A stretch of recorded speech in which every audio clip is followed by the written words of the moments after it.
So Charles, I think we're able to, yes.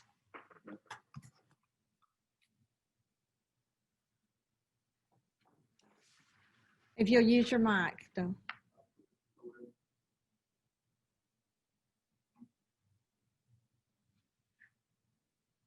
Okay. We will now call the Fairlands Conservation District meeting to order for the permit hearing. The Fairlands GCD Board of Directors will hold a public hearing on the following permit and permit applications. Call the order and we declare the permit hearing open.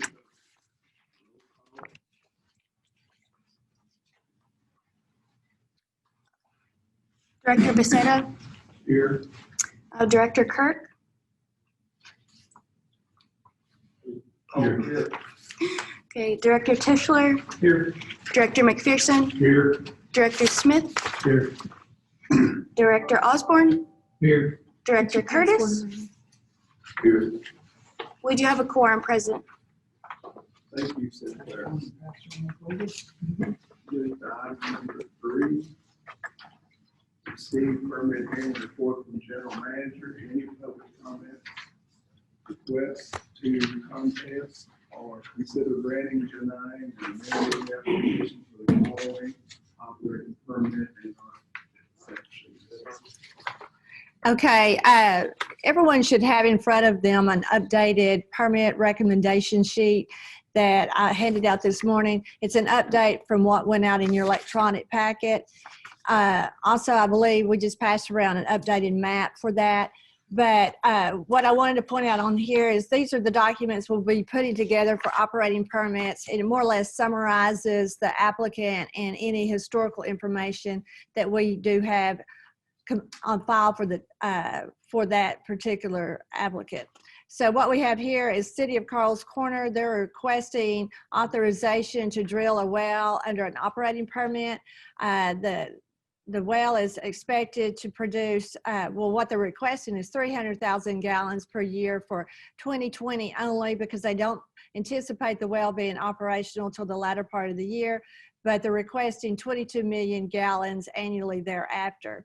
They do have a historic use permit on file. If you'll look at page 2, under there, we kind of summarize the technical information. And under number 7, we looked at the maximum historic use that they've requested in their application is like 4.9 million gallons. There are 2 other existing wells within their city's corporate boundaries. They're small domestic wells. So we have done the math to do the calculation to extrapolate those numbers out before we came up with the formula number for how much is available groundwater under an operating permit in general. So they're well within what would be their limitations, and based on the information we have received, it would be my recommendation to approve. And with that, I'll be glad to take any questions. Is it important to know? I noticed here it says proposed depth of first screen unknown. Is that important to know? They won't actually know that until they actually drill it, and they'll run their logs on it to find out where they need to screen it. So, yeah, you can't really put a proposed depth. Yeah, and we probably should have deleted that out. A lot of times what the intent was, you know, were they drilling into which part of the aquifer, more or less. And, you know, we could have summarized that different by saying Paluxy or the Hodson or so forth. And we'll do that going forward, because they will know that in advance of drilling.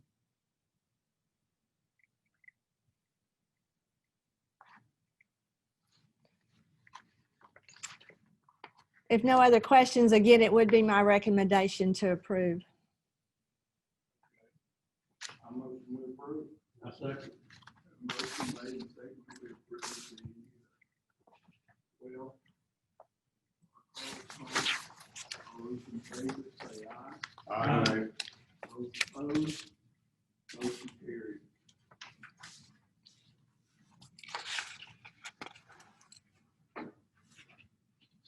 Okay, is there any other items adjourn this. And, You never put the general manager's report we are on the regular screen. board meeting. That is report on. This meeting is now adjourned.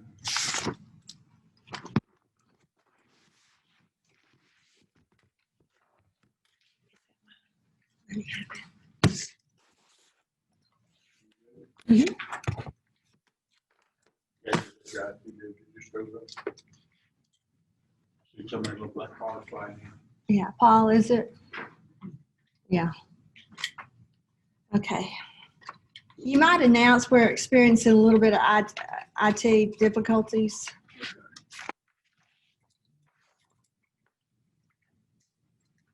Good morning.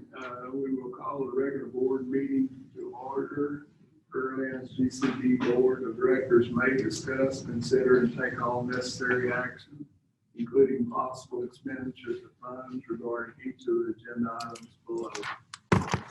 Also, we are having IT problems, and as soon as we can get those corrected, we'll be back on the line. Meeting is now called to order and declare the regular meeting open to the public. Sinclair, would you call roll, please? Director Becerra, Director Kirk, Here. Director McPherson, Here. Director Tischler, Here. Director Smith, Here. Director Osborne, Here. Director Curtis. Here. We have a quorum present. Thank you.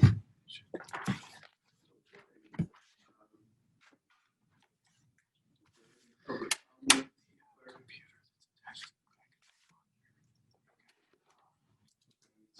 Public comments, we'll move on to item number 4, our consent agenda. All items are considered routine and self-explanatory and may be considered and approved by one motion of the board. There will be no separate discussion of these items unless the board member so requests, in which event the item will be removed from the consent agenda and considered in its normal sequence. I'll entertain a motion. So moved. Second. I have a motion made and seconded that we accept the consent agenda. All those in favor say aye. Aye. Those opposed, motion carried. Move on to item number 5, administrative and financial. Kathy? Yes. So first of all, thank you for the patience on trying to resolve these IT issues. Hopefully we get all these bugs worked out.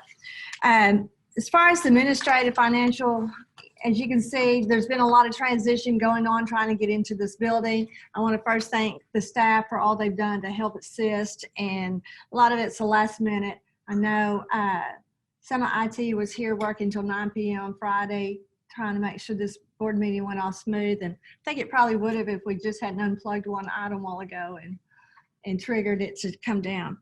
But as far as the financial, I've been visiting with Maurice, our treasurer. We do plan to have a budget committee coming up soon to look at, forecasting end of year expenses and remaining revenue. We had a CD that came due at Grandview Bank the first part of August. We have moved that into a money market account to operate on.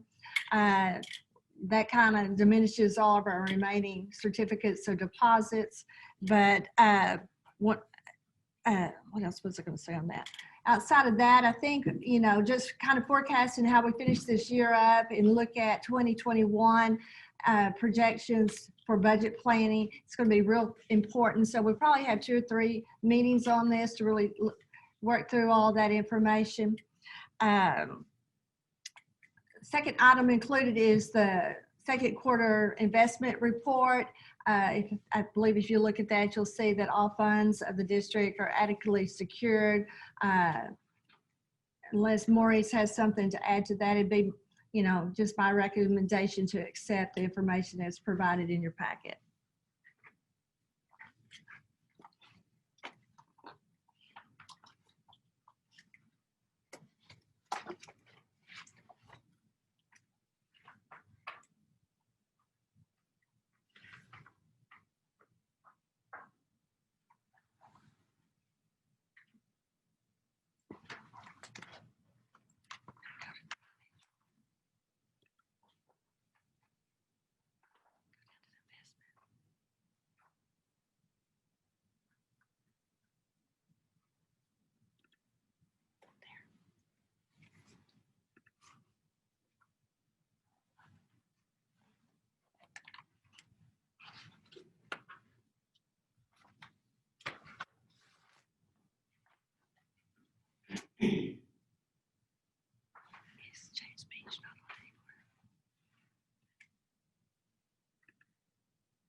Maurice, do you have anything?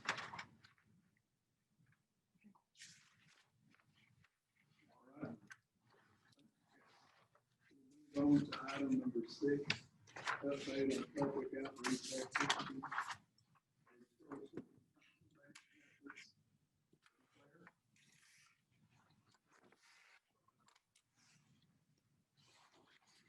So just a few things I want to touch on. I continue to be optimistic that things are returning more and more to normal. So hoping to get back in touch with some schools and some more organizations and programs as we move into the fall. As you can see, I do have some upcoming events. We are presenting to the Ennis Rotary Club on September 8th. We also have a presentation for the Cleburne Rotary Club on September 10th. The Farm Heritage Day at Ellis County Rural Heritage Farm. This has been an event that we've been present at for several years now. It's been one of my favorite events to go to. This year they are moving to a virtual format, so we're going to be utilizing some videos and online resources for that. But I'm glad that we're still able to have a presence through that event. And then in November, a presentation and demonstration for the Ovilla Garden Club here at the new building. As far as some other outreach and education initiatives go, I finalized our summer 2020 edition of the E-Line newsletter and distributed it last week. So this edition of the newsletter, and I do have copies for everyone in the back if you'd like to pick one up, but it was sent electronically. It includes several different topics about conserving water during the summer, the new Water My Yard app, National Protect Your Groundwater Day on September 1st, the new wellowner.org website that was launched, and several more items.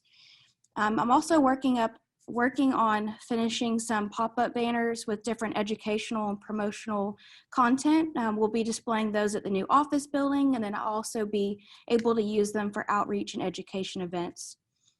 And even though, like I said, I am looking forward to hopefully getting back in some classrooms, having some school events, I'm also keeping in the back of my mind that that may not be the case. So we're trying to be proactive and think about what are some options that we can use in order to still provide education and outreach content for these students. So working on a digital toolkit for our teachers to use this fall. This will include different modules, lessons, videos, different activities, so that they can be able to use that. Even if we can't be there in person, I still want to try and come up with materials that we can still get in those classrooms. And then as always, at the bottom, I include the performance of our social media platforms. And once again, just continuing to see growth and engagement there through those platforms. And I'd be happy to answer any questions.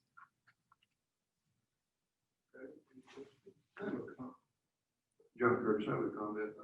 I contacted Kevin Taylor with the Somerville County Water District, and I'm curious if he made contact with you guys.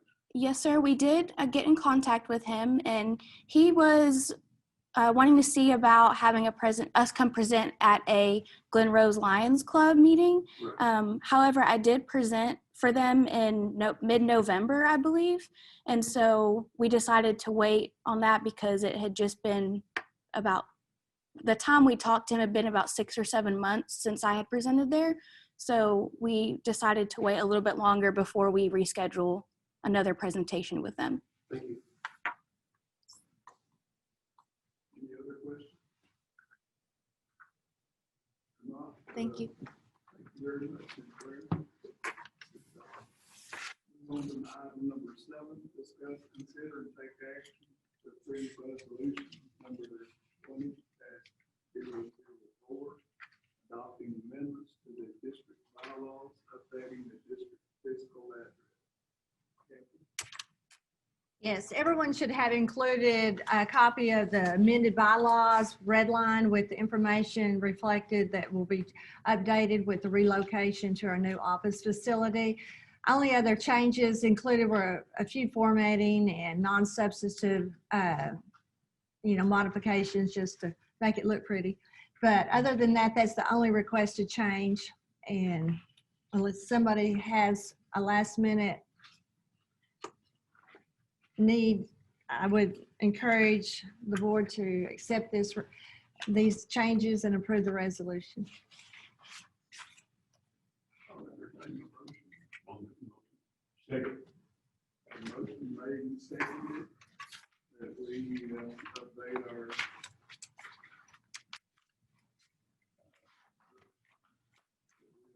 resolution number 20-004 about the amendments to district bylaw, updating district fiscal levy.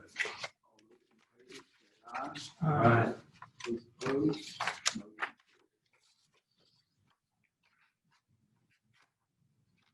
carries. Okay, move on to item number 8, groundwater management area 8 meeting. Update on activities relating to joint planning I'll share your screen. for development of the site.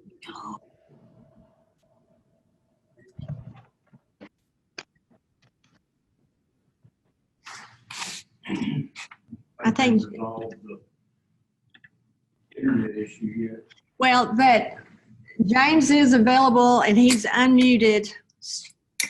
Can y'all hear me? Yes, we can hear you, James. Okay, great.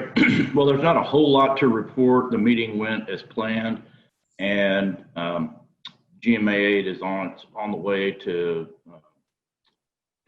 or they did approve Run 11 for the Northern Trinity Woodbine Aquifer, and there will be a resolution for review a couple of weeks before the next GMA 8 meeting, which I'm not sure has been nailed down yet, but it's about 2 months from now.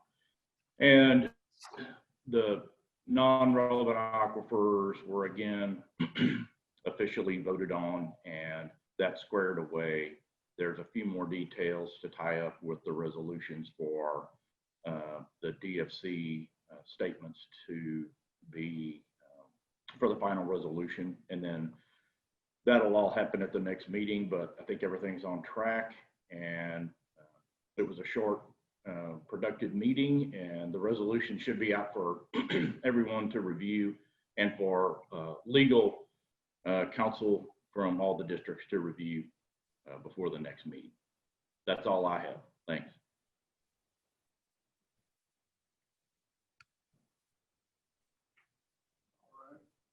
Thank you, James. Thank you. We'll move on to item number 9. Update discussion of practice groundwater production zone designated by the Texas Water Development Board.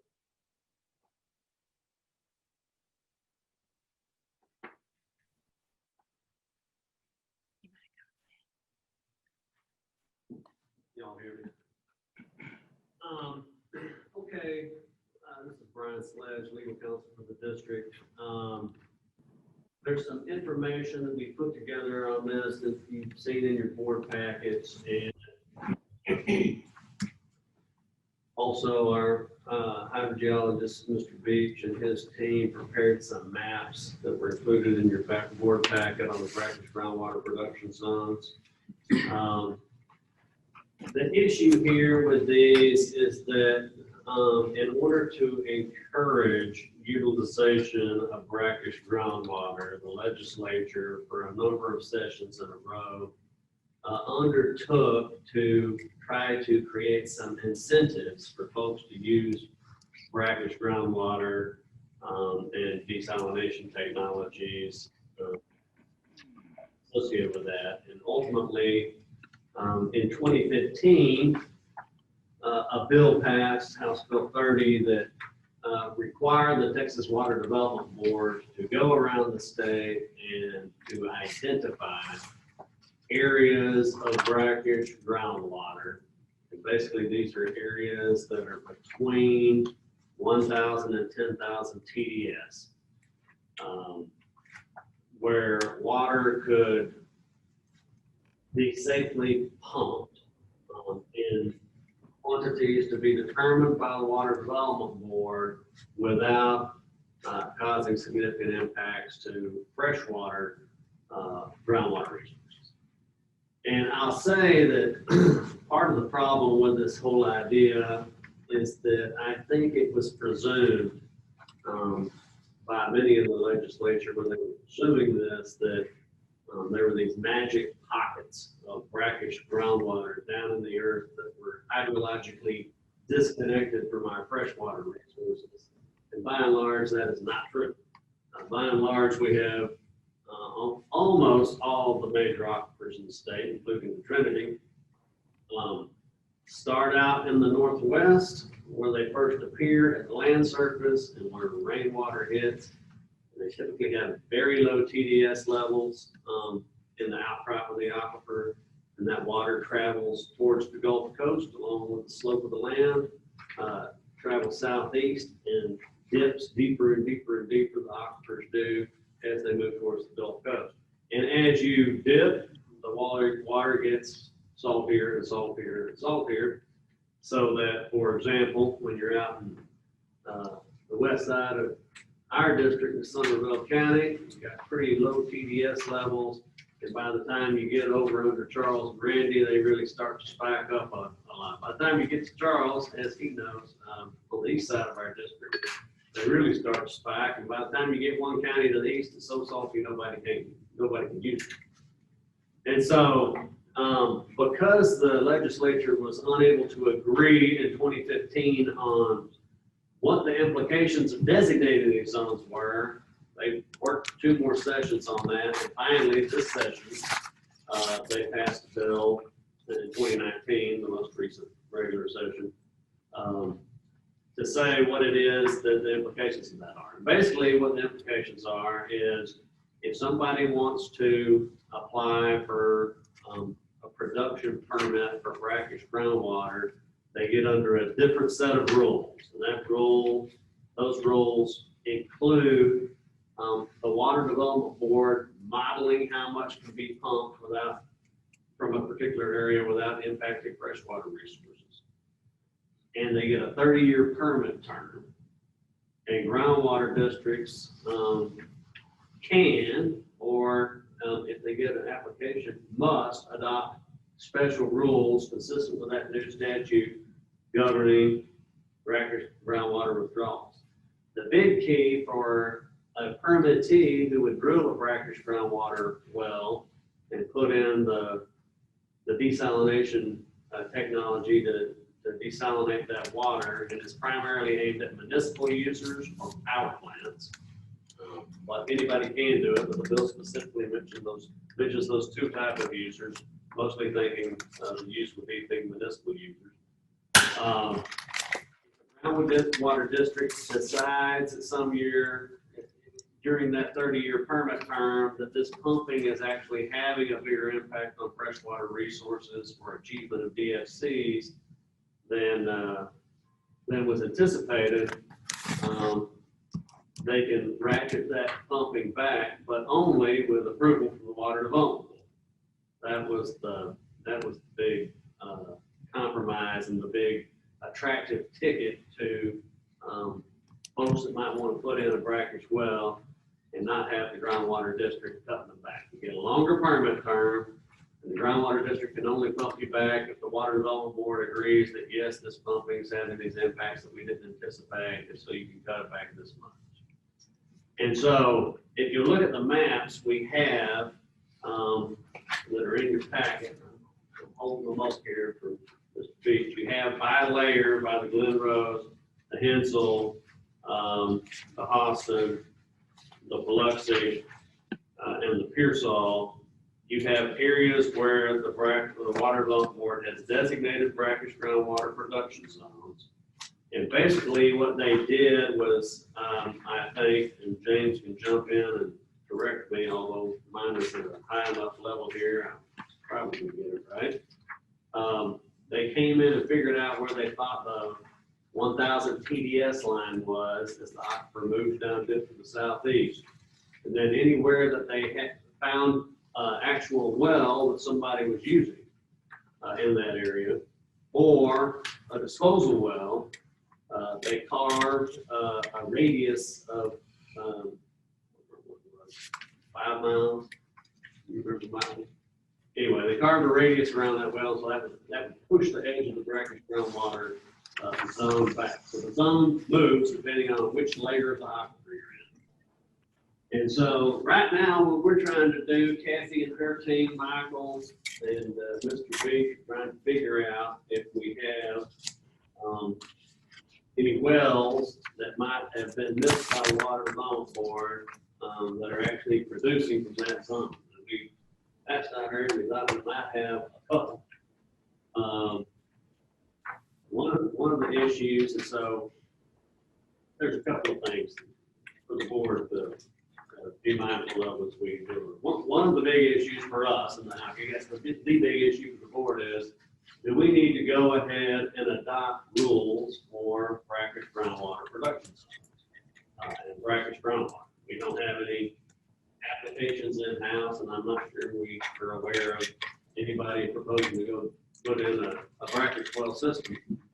But we probably want to get ahead of that game before we have one in-house, but we don't want to rush into it haphazardly. So we've been talking to the Water Development Board and their head of groundwater science. One of the big questions we had was, in this big 119-page report that they completed on brackish zones in the Northern Trinity, they model out in different zones. You can see these zone designations here, HC2, HC4. They model out how much water they think can safely be produced under the brackish zone system without impacting freshwater resources. And it wasn't a whole lot. It was a few thousand acres total out of the zone that includes the portions of Ellis and Hill County primarily here. And so one of our questions for them that they didn't know the answer to, but they're supposed to be looking at getting back to us is, how many acres does that cover? When you look at the surface acreage over the aquifer, how many does that cover? So that we can divide it out and figure out, oh, they're basically allocating X number of gallons per acre based on the modeling that they did. One of the problems they're having is that the guy who did the report at the Water Development Board has just retired, and so they're trying to figure out in his absence after retirement how he calculated those things. But obviously, if you did the math, it worked out to less than 50,000 gallons per acre. There's not going to be a whole lot of advantage, like there's some windfall of brackish groundwater to be had over here by somebody coming in with an application. But we would have to know that answer in order to figure out how we would structure rules. We had a conference with the Rules and Bylaws Committee about this, and with Kathy and with Mr. Beach. And we're still trying to get some answers, but I don't know if the rules would look altogether different than our regular rules, especially if the amounts aren't really any greater than the amounts that folks can already get under our rule per acre anyway. Obviously, there's not going to be historic use permits here because that ship sailed. And so the only differences in those rules being that they would get a 30-year permit term, and they could only be ratcheted back if there were any ratcheting under Section 5 of our rules in the future with that intermediate step of getting Water Development Board approval, basically. So that's something on the horizon. We're still waiting to hear back from the Water Development Board to get a little more information, but that's the gist of it. I don't know if James is still hearable, but I'll be quiet for a minute in case you want to chime in. Yeah, I do have a slightly updated map, Kathy, if you're willing to allow me to share a window. And the only update is that it shows the borders of where those volumes that Brian just mentioned. All right, let me see if I can share. Post disabled participant screen sharing. Hmm. We're fixing it. I found it the other day under share. So. Which is- Can you go to share? I still appear to be disabled. When we see the maps, what they'll tell you is sort of where those borders are for the Hensel, the Austin, the Glen Rose, and it's not. It offers a little more information on the volumes here. Let me see. Okay, I got it now. Can y'all see that? Well, those with the iPads should be able to see it if you clicked in, but definitely. Okay. Definitely the public can see it, and we have a few with their iPads up. We're having technical difficulties on our screen here on the large screen, but go ahead. Okay. Well, the only thing that this adds is this volume. If you can see it here, here's the Austin number, and the Austin zone that this 3,550 acre feet per year was calculated for runs all the way up and down from north to south in the district. And then if we move to, let's see, if we move to the Pearsall, you see the same thing. The numbers are smaller.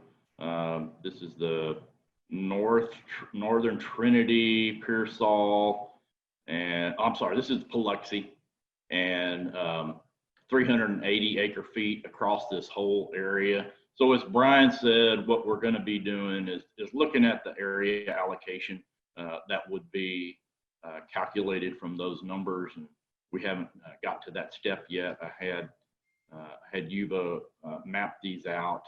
Here is the Pearsall numbers. This one is 1,600.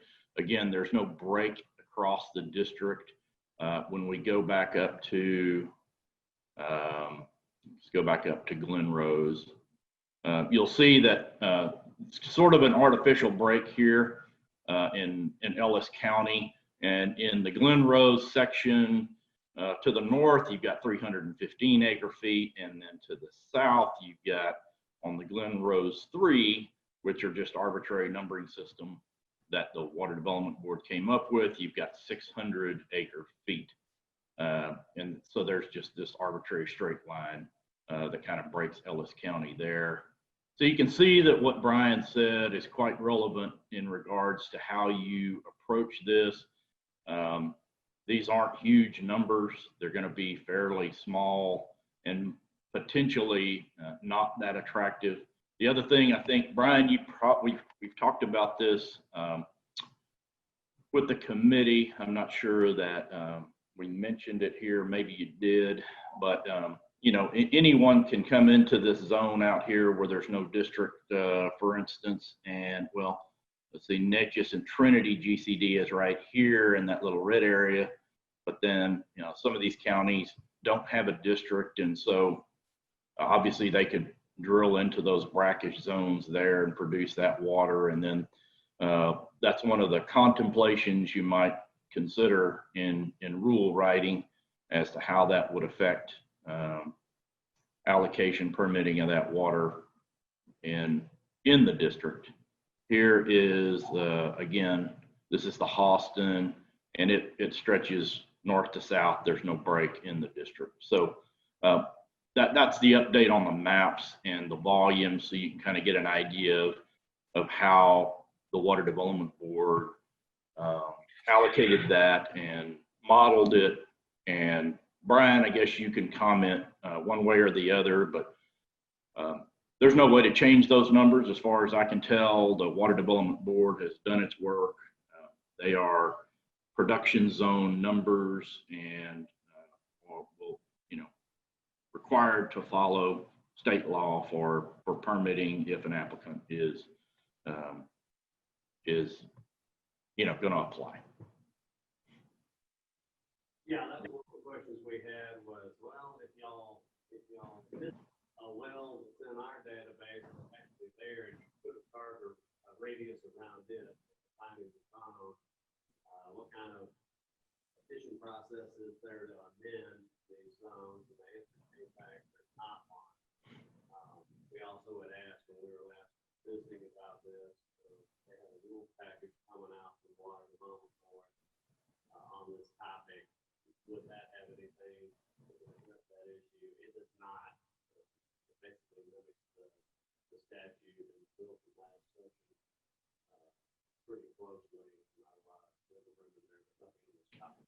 That's one of the topics we discussed taking up in the Legislative Stakeholders Committee at PWCA is putting something in the statute that would allow a district to come in and request an amendment to the zone if the board doesn't get it right. So stay tuned on that. That's about all I have unless the board members have any questions.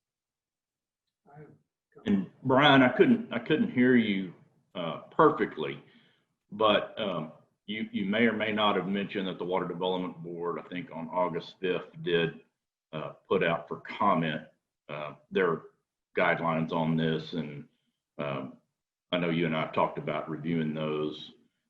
We've already looked at the draft and before they came out, and they seemed reasonable. So I think we've got, what, 30 or 60 days to comment on those? Yeah, they basically regurgitated the statute. They didn't really come up with anything new, and there's nothing on amending the zones.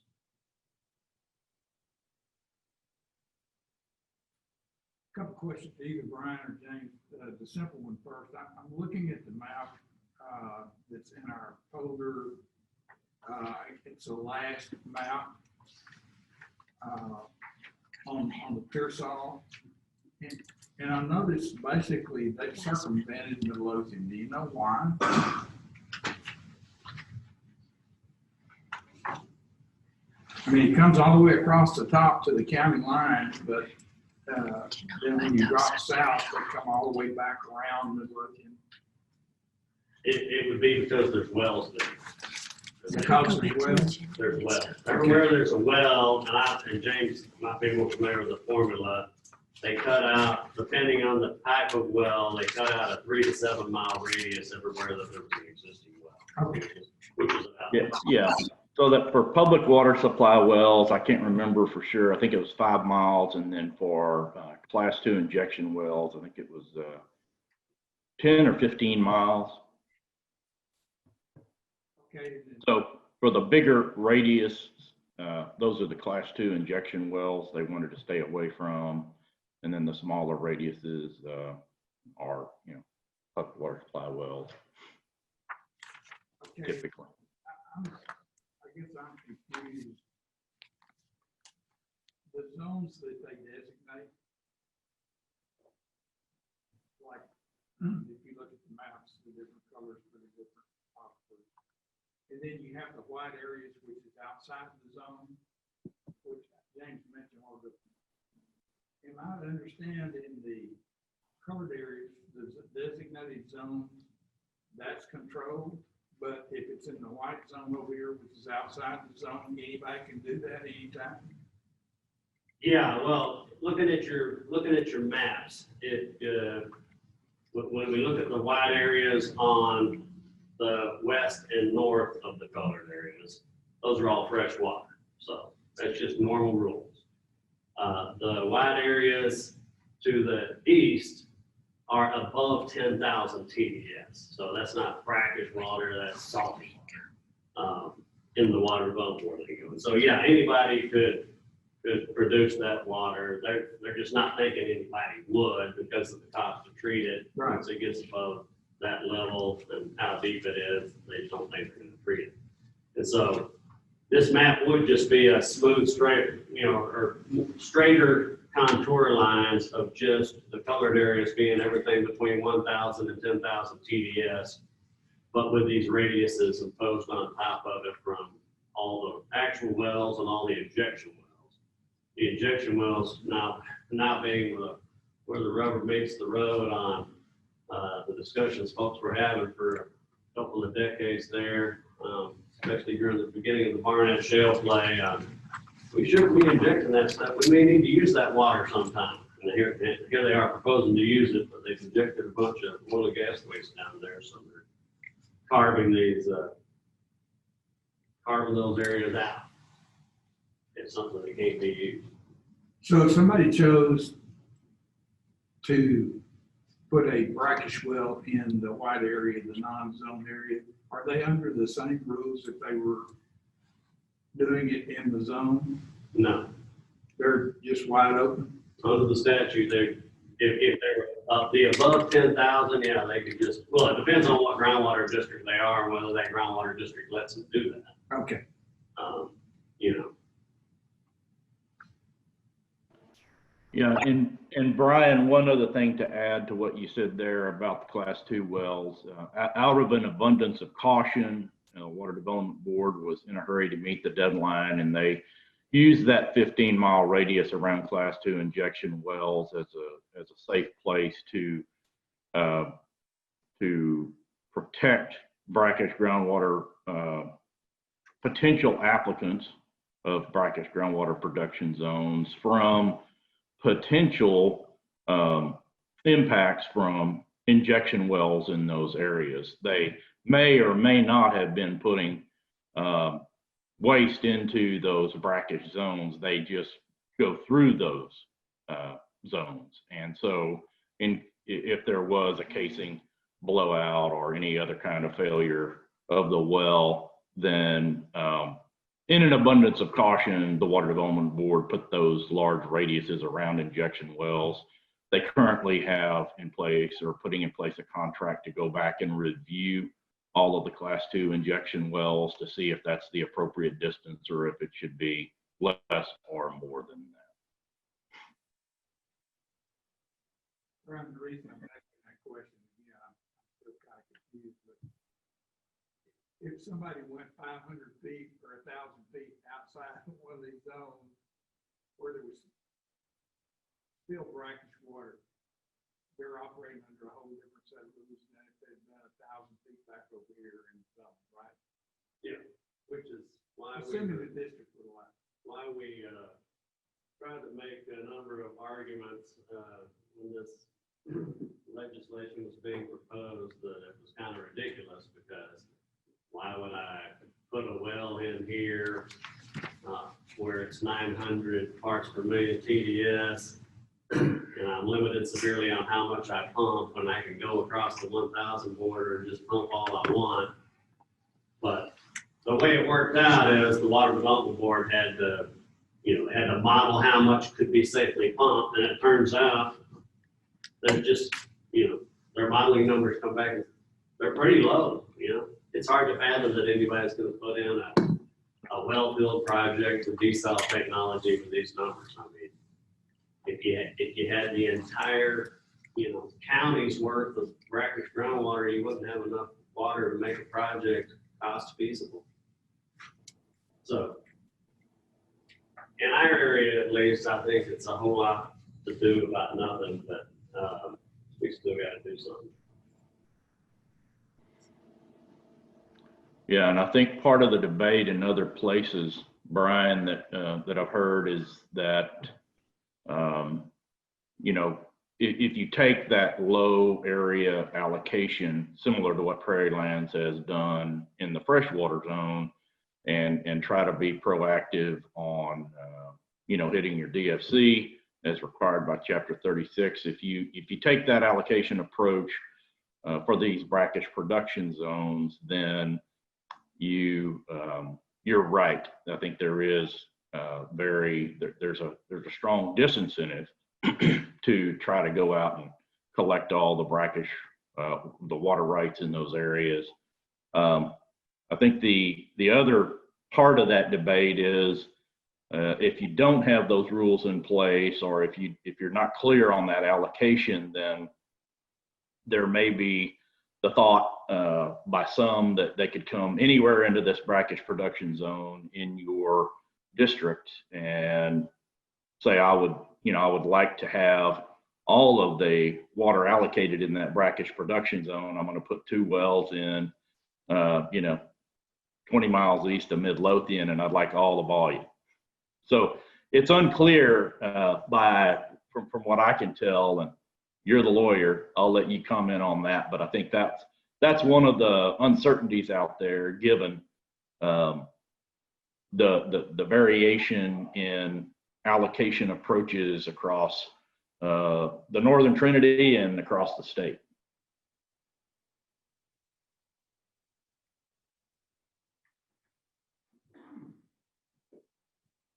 I have a question, John Church. By pumping the brackish water, if that was allowed, would that infringe upon the fresh water? Would it have an impact of spreading the brackish water into the fresh water? So, so that the goal of the legislation that Brian mentioned back in 2015 and the process that the Water Development Board went through and their assessment was that these zones would be designed and outlined such that there wouldn't be a significant impact on fresh water. Or I'm not sure how they worded it, Brian. Was it that it would have an insignificant impact on fresh water? And then, of course, the question way back then, before all the math started and the modeling started, was, well, what does that mean? And so it was, there were some assumptions made about where production was put into these zones to calculate these volumes and what a significant impact would be. Frankly, I don't remember what it was in this area. And of course, you could envision that a well very close to the western part of this green zone or a well field would have a whole lot more impact on the fresh water than a zone or than a well, over on the very eastern side of Ellis County. And so, as I said, the goal was in general to identify brackish zones that produce little impact and movement on fresh water. The reason the Water Development Board has outlined their approach for monitoring this and the fact that they have to approve, I guess jointly approve with the district, what approach would be taken for monitoring and ensuring that there was no significant impact, is because they realized the same thing I just told you. They were kind of shoehorned into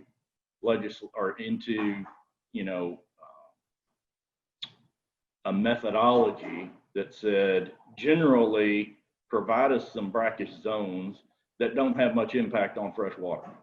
So they went to work and did what they could in a short amount of time that they had. They came up with zones with some assumptions and tools that they had, and here we have it. Now, Brian, correct me if I'm wrong, but through the district's rulemaking process, either before or after an application comes in, and through the oversight of the Water Development Board, there will be some checks put in place, which might include monitoring wells and other types of quantitative measures, but monitoring wells for sure to make sure that there's not more impact being on the fresh water than was anticipated by this legislation. Brian, I'll stop and let you fill in the blanks there. No, that's right. And so, it is a much more involved process altogether, which is why I noted that with the limited quantities that the water development determined are available, it's hard to fathom somebody going forward with a big project, given the other freshwater supplies that are available in the area, surface water and groundwater. And James noted, we could, this board could go down a path and say, well, you know what, we'd like to see if we can adopt rules that encourage somebody to go out and be able to put in one of these projects. And so we will, you know, while we got 50,000 gallons per acre for our freshwater resources, we might want to make that, 5 million gallons per acre for brackish, just to see if somebody can get it. Of course, the only problem with that is, somebody does come and get it, and then the second person wants in, you have to ratchet back the first one at the end of that 30 years. Or ahead of time, by going through the water development board process to get permission to ratchet them back early. It's hard to fathom that that's really goes along with the protection. We're also supposed to accomplish these rules when landowners own the brackish water under their land too. If we gave it all to one applicant, basically just giving away everybody's water rights. Yeah, so I may be repeating some of what Brian said. I think I heard most of it, but I agree with what I heard, and of course, and I think that is the the challenge with trying to understand the importance of moving forward now or waiting for an application is just understanding what general methodology you would use, and I think that helps to potentially signal to potential users of this water how the district would move forward, which I think is important for someone contemplating a project. And Brian, I don't know, I think one of the unanswered questions with regard to the 30-year permit, in regard to what you just said about allocation methodology, is it larger than what we have on the front end here with just dividing volumes by acres, or are we going to stick with a low number? I think part of the question with anything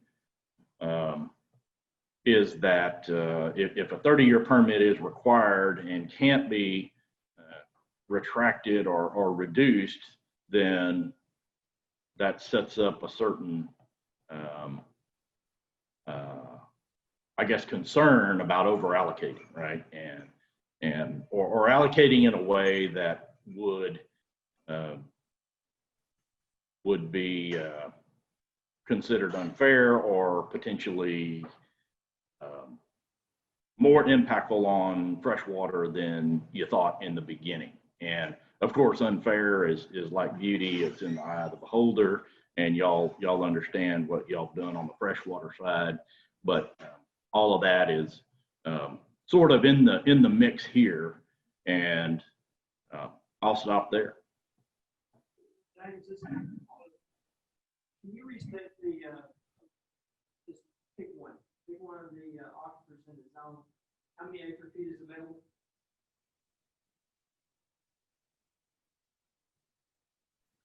James, If that question was for me, can y'all repeat it?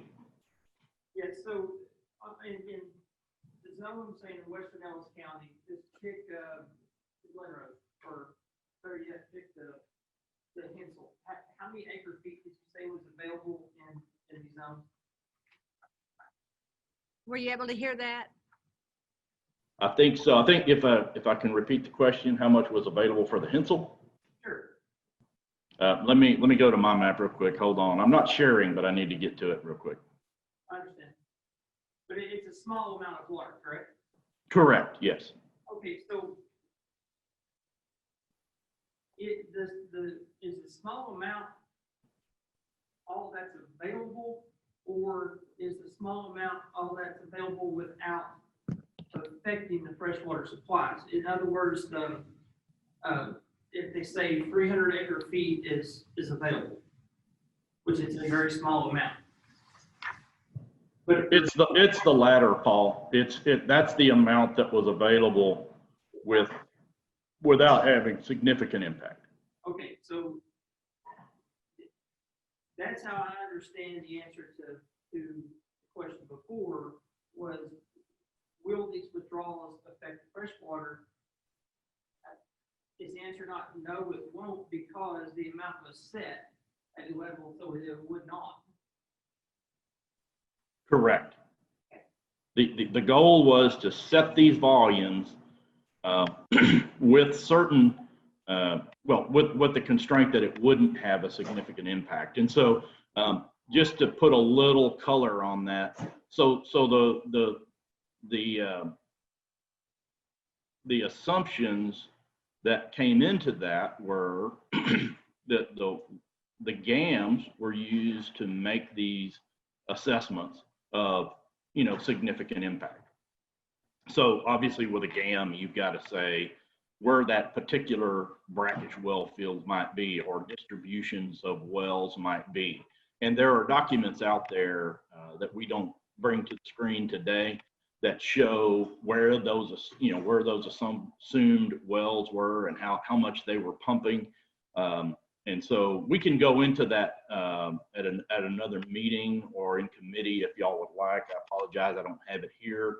But that's sort of the additional information that we're not going into detail here today about all the assumptions that go into this. But you've picked up on the main thing, and that is that, you know, these volumes are based and now set in stone as brackish production volumes. I say in stone. Brian, you tell me legally how much in stone they are, but they've kind of been established. And now, according to the legislation, y'all can either wait for an application or undertake rules prior to. So, but I think you picked up on the main thing. But James, if they went 1,000 foot outside the zone, that wouldn't be true, would it? Do you hear the question, James? If they want to file outside the zone and outside or outside the district but in the zone, then that's a great legal question. Certainly, there's never been any reason why they couldn't do that anyway, right, Brian? And the fact that it's inside a brackish zone, I would say, let's take the example where you write rules and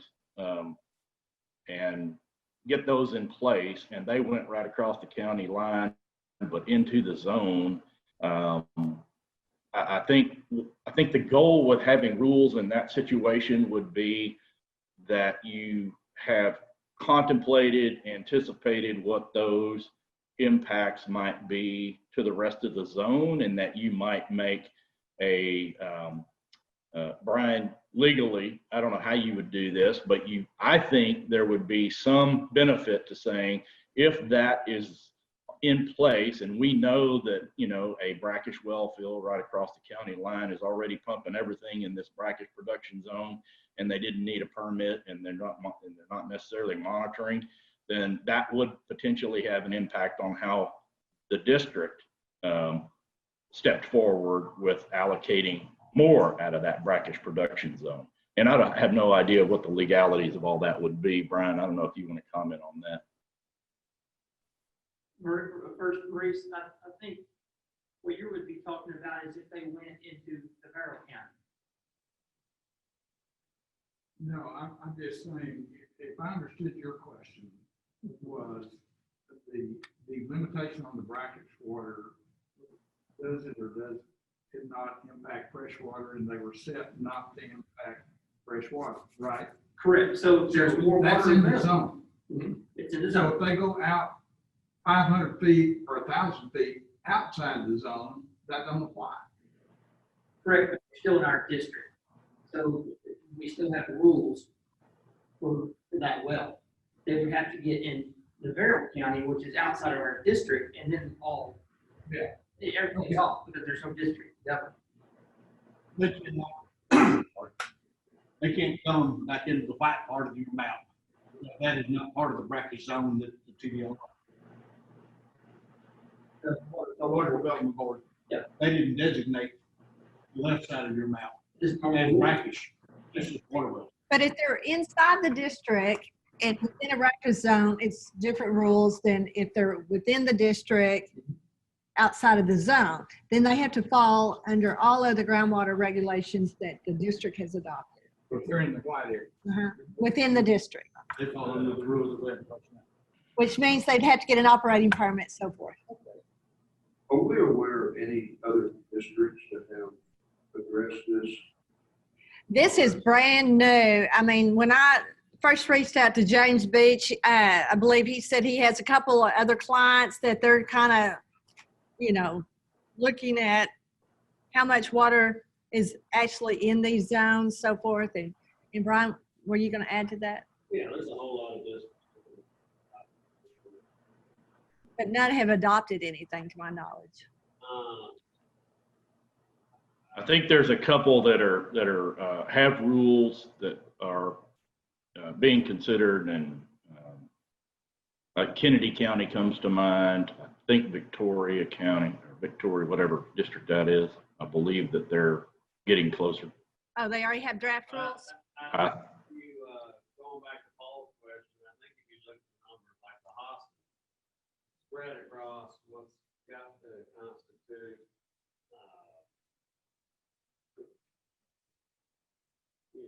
about at least half the county's worth of territory, and the total production is 3,500 acre feet. I think, and that's by far the biggest one of all for our.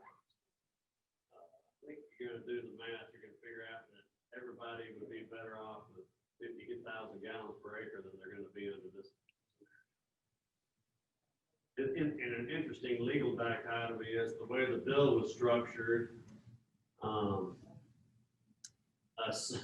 Assumed that this would be some huge quantity of water, and there's some language in the bill that says that the groundwater district's rules can't have any, what's the language?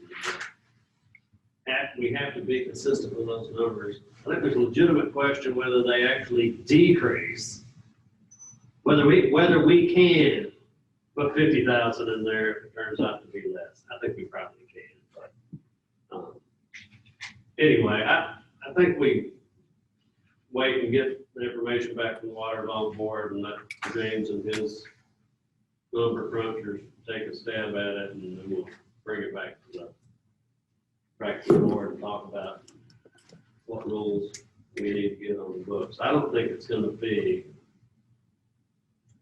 unless we want to do something wholly different than our regulatory scheme for freshwater. And there's a language in the statute that says it really shouldn't be that different. I don't think it's going to be a whole lot of rules. I think it's going to be more like checking a box. And I assume that the treatment of brackish water is still very, very expensive. The process to do that. I mean, yeah, depending, obviously the 1,000 TDS water is nearly so expensive as the 10,000. It's almost linear in its cost of food. I did receive the updated maps Friday. I was out of the office that James was talking about, and I will email those out to the board members to look at. I apologize, James, for not having those.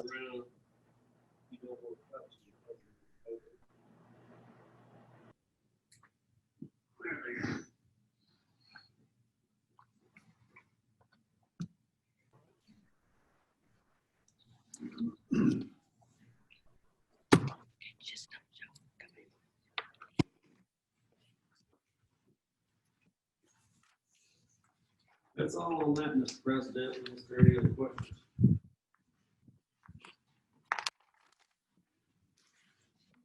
Thank you.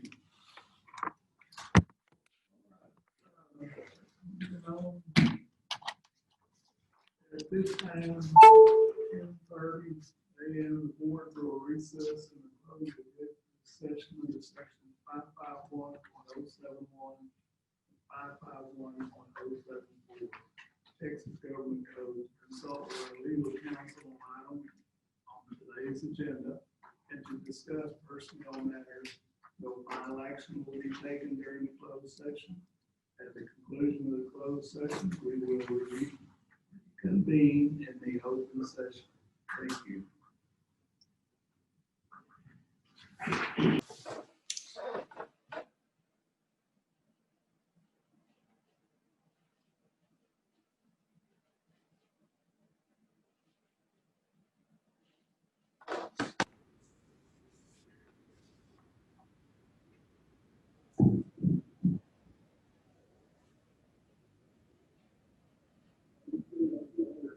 We need to use the,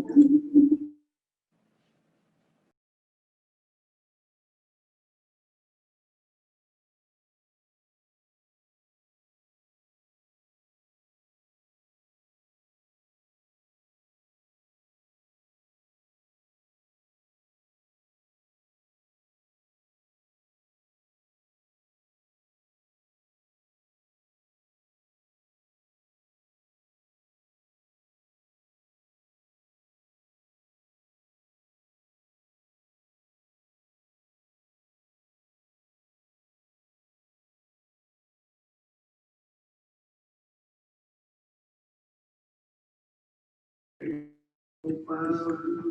Fairlands Conservation District will reconvene. because we're, move your laptop away.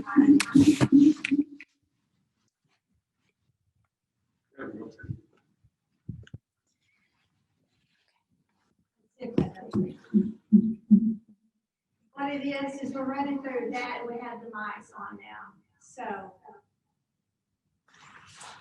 Can you mute your mute?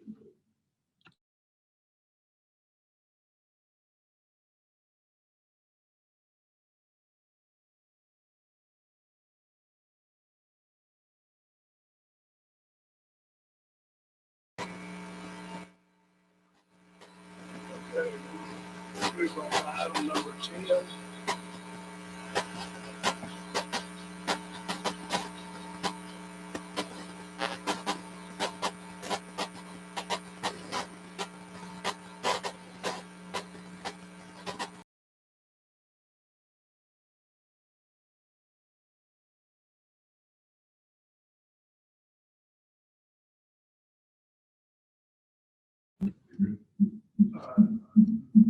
I have to unmute somewhere.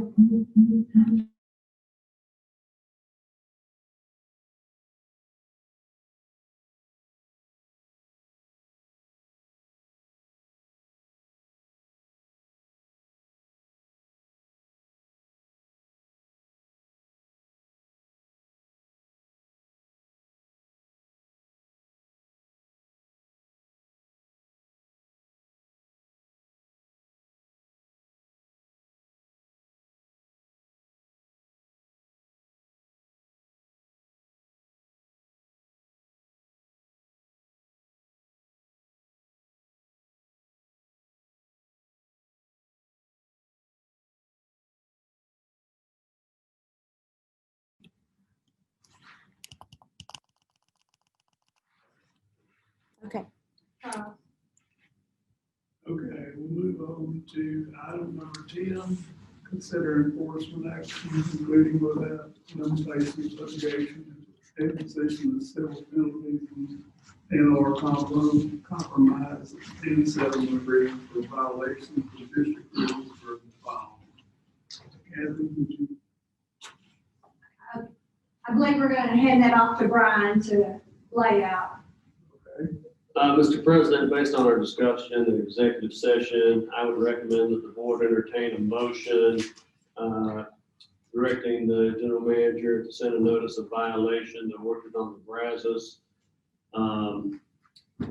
for failure to obtain a permit, falsifying a registration, failure to pay water use fees, failure to pay transport fees, and failure to submit water production reports, and to have Orchard on the Brazos scheduled for a show cause hearing before this board in conjunction with our September board meeting on September the 21st at 9 a.m.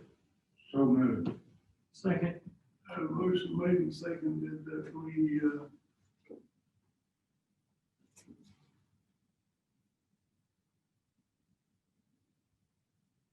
Set for hearing. set for hearing, on item number 10 for the orchard on the Brazos. All those in favor say aye. Aye. Those opposed? Motion carried. Okay, move on to item number 11. Oh,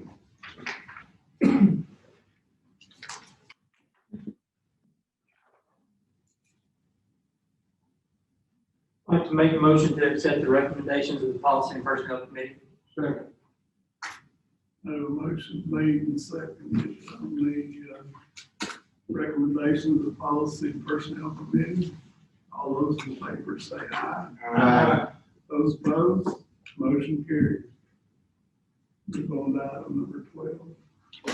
Kathy? Okay, so, first of all, we continue to see quite a bit of drilling continue in the district. I believe we have a total of 18 wells that were registered during the month of July, with 17 of those being, well, actually 19 wells, with 18 of those being exempt wells throughout the district. Mostly, we see the majority of that occurring in Johnson County. Somerville County saw some bump ups this time compared to previously. In the district, staff has been working to go through these historic use permits on more the administrative side. We're meeting more and more with these permit applications to get the needed information to help finalize the technical review. Again, we're also, as you heard earlier today, meeting with a lot of different applicants on potential new wells for operating or amending their historic use. It's become kind of complicated, as y'all can imagine from some of the nuances in the rules, but we're, working our best to try to ensure that we're being as fair and equitable to everyone involved and make the process as easy as possible. As you can tell from the new building, there's still a little tweaking that needs to be done. Contractors are still working on a list of punch items. We hope to be maybe finalized by move-in by the end of the month. Our lease is into September. They may let us out a little early if we can get everything wrapped up. But we're getting there. Furniture is still coming, on a daily basis. We'll have chairs for the board by the end of the month. Most of the office furniture is in. I do encourage y'all to walk through the building before you leave today to see everything. We're very proud of it, and I know staff is excited to be in here. Other things of interest, field staff, they're working really diligently to get around to each one of these wells to get, not accurate, but get updated information compiled for our system. Includes locate or verifying location on every well, looking at that meter, recording serial numbers, obtaining what we know so that second inspections go a lot smoother. We can, immediately identify if we're in the right place, because we have multiple wells trying what we may call well 1, 2, or 3 in our systems, not necessarily what the operator of that system refers to their wells. We are finding that there is a lot of situations where, there's cross-referencing the reporting pumpage. Staff has had to work through kind of clarifying that, because we're seeing the meter readings not matching up. I do appreciate what Michael and Rusty are doing. We're bending over backwards to help a lot of these applicants clean up their own paperwork trails. Going forward, it should be a lot easier, but, helping them identify, here's your starting point, don't mess it up, keep this going. Other things that we're going to be working on is we need to look at reviewing and updating our investment policy. I've talked to Maurice on that. I initially hoped to have that on the agenda for this time, but I never did get back to having a meeting of the budget committee to review those. There are a few changes following session that we need to include in our policy, but also, I believe Maurice and Charles recently attended a training session as they're required every 2 years. And, one of the things we need to have disclosures are all board members of any affiliation they have with the banking institutions we involve in. this is probably something we need to send to each one of y'all to have updated annually, because, you know, that changes from time to time. And you may fall off your radar to let the district know. It doesn't prevent you from having a banking relationship. It just makes it known that, you know, there is that relationship, and we're required to disclose that. Was there anything else on that from that training? So with that, I apologize that this is not a more in-depth report. A lot of moving targets this last week trying to get this board meeting set up, and if someone has questions, I'll be glad to answer them. I'm ready for all the virtual meetings to go away, which I assume most of y'all that have been involved in these, they provide a benefit when needed, but continual virtual meetings have become very draining on us, because it seems like we're having more and more meetings versus less and less.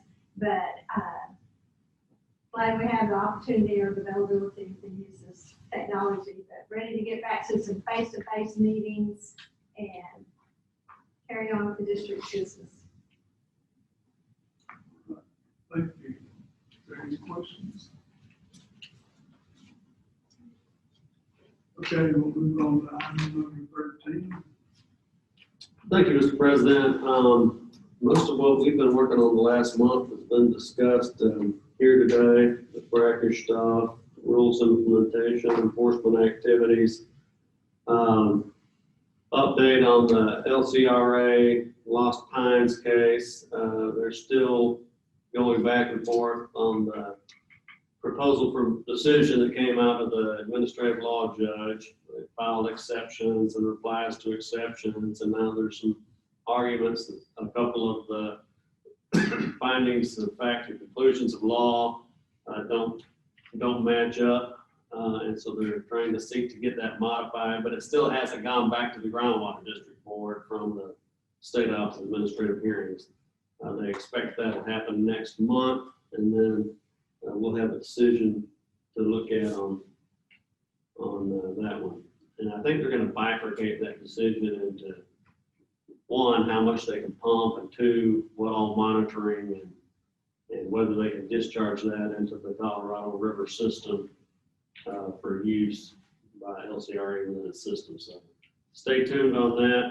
On the legislative front, there haven't been any meetings. There was a decision on the House side that all committees would take, but because they can't meet virtually and the Capitol has been closed down, most of them are seeking public comment through written submissions to the committee to do their interim charges and studies, and they sent out on the House Natural Resources Committee side a request that interested parties submit anything that they would like the committee to see in writing. I think the Senate side is going to follow suit on that as well. Only other thing I would note is that we lost one of our board members since last month's board meeting. Dennis Aronakis, who has served on this board, appointed by the Johnson County Commissioners Court since our very first meeting in November, I think it was, of 2009, passed away. He's had health problems ever since we last saw him in our September board meeting when he had a stroke, and had a lot of health problems since then, and had been hospitalized for about 43 days. And somewhere while he was in the hospital, he contracted COVID, and that finished him off. And so he had a lot of good years of service to this board. And Mr. President, I just asked that when we adjourn today, we adjourn in memory of Dennis. We had been contemplating his resignation because of his inability to make it to the board meetings. And I discussed with his son that whether he would like to resign, and he told me he would. This was obviously before he passed, and said the family sure would appreciate it because his service on this board meant so much to him. If the board could have any kind of plaque or something in his memory, they sure would like to get that. And then after he passed, they brought that up to me again. That was real important to him. I went to his funeral service, and You'll appreciate he had his hunting clothes on, with his dog whistle in his hand, and his dogs, the ones that have already passed on, there next to him and with him. So he went out with his things most important to him, there with him. So that's all I have, Mr. President. Thank you, Brian. Okay, move on to item number 14, open forum, discussion of new business for future meeting agendas.